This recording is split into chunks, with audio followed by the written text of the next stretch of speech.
Laguna Beach historians know World War II veteran Vernon and his wife Cherry Spitaleri. Their many philanthropic contributions to the town helped make it what it is today. This is the story of their son Kris, a lifelong Laguna resident who is dedicated to continuing their legacy through sustainability, environmental protection, and irreplaceable animal welfare efforts that are intended to be models of eco-conscious, regenerative living in Laguna. His work began in 1970 when his father made a deal with the Irvine Company to make improvements to the empty piece of land behind his home in exchange for not holding them liable for any natural damages. This small piece of property would become one of the great secret wonders of Laguna, the Emerald Sanctuary.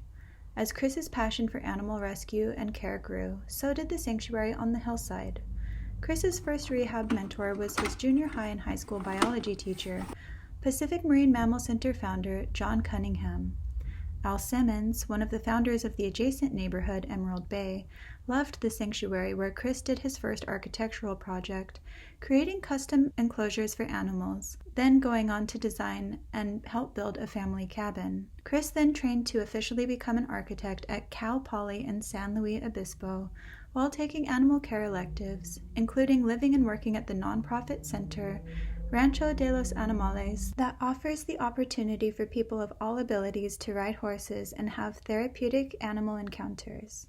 After graduating, living on less than $1 a day, Kris walked and hitchhiked around the world, studying in Australia with Beverly and Bob Birtles, the same family that mentored the famous crocodile hunter Steve Irwin. He continued working on global farms and rescues, including a visit to the orangutan sanctuary in Sumatra, continuing to learn and gather inspiration to bring back home to Laguna. His compassion extends beyond animals into humanitarian work. He spent 3 months working alongside Mother Teresa at her home for the dying destitutes in Calcutta, India. He then helped to establish a tea plantation to help fund the local orphanage. After returning home safely, he helped fight the 1993 fire, which is the first time the strategic firebreak garden he and his family planted saved the neighborhood homes from burning down. He then volunteered to go back into a war zone as an independent agent because his friends were there. As a civilian, he entered the Yugoslav War, worked with the UN to found the Dawn Society, and smuggled food and supplies to families and orphan children. He escaped being a prisoner of war, survived starvation, bombs, and snipers. Kris brought several dozen refugees out of the war zone so they could begin new lives. To foster peace, he initiated a building project that required people on opposite sides of the war to rebuild each other's homes in exchange for having their homes restored.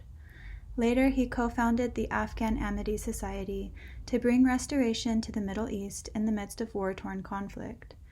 Kris now shares the spirit of hospitality to global visitors who come to build the Ecology and Art Center in progress in the Laguna Canyon.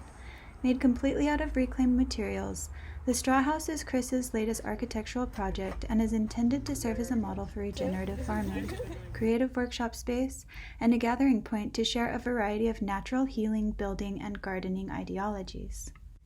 One of Orange County's few animal rescue programs, Pacific Wildlife Project, founded by one of the nation's most recognized and respected wildlife veterinarians, Richard Evans, and his former wife, lifelong rehab expert Linda McLeod, this operation notably saved the brown-spotted pelicans from extinction at the Salton Sea. Kris and his sanctuary was an integral part of their organization for more than a decade. Together, they have saved countless thousands of animal lives. During the pandemic lockdown of 2021, Pacific Wildlife Project had to relocate their healing wildlife somewhere fast. Kris offered the sanctuary as a quick solution, and they immediately began working out the paperwork with Fish and Wildlife. They were in the midst of creating the next phase of what has proven to be an irreplaceable community service to wildlife, domestic and exotic animals, layered with premier educational and volunteer opportunities for the community. During this time, Richard, the founder, died. The Emerald Fire hit, and the neighborhood was saved again by Kris and his strategically planted firebreak garden.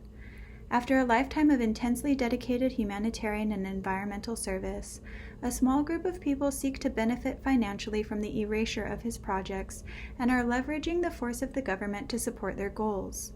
In the wake of the slander perpetuated by this group, the sanctuary, after 50 years of operation, has been unable to answer calls for help, and countless animals are needlessly dying, and will continue to die because there is no replacement locally for our services. Additionally, the owners of the land the straw house is being built on are putting pressure on the government to bulldoze it, even though it is nearing completion. The people we have spoken to within the government suggest we move inland, leaving coastal Orange County without a solution for domestic, exotic, and some wild species in need, and removing the hope for the long-anticipated cultural ecology center in the canyon. If we can find donors to help secure the land the straw house is on, and the home adjacent to the sanctuary, we may be able to save these historic Laguna Beach projects that would go on to inspire the people of today and the future generations to come towards a greater level of harmony with nature.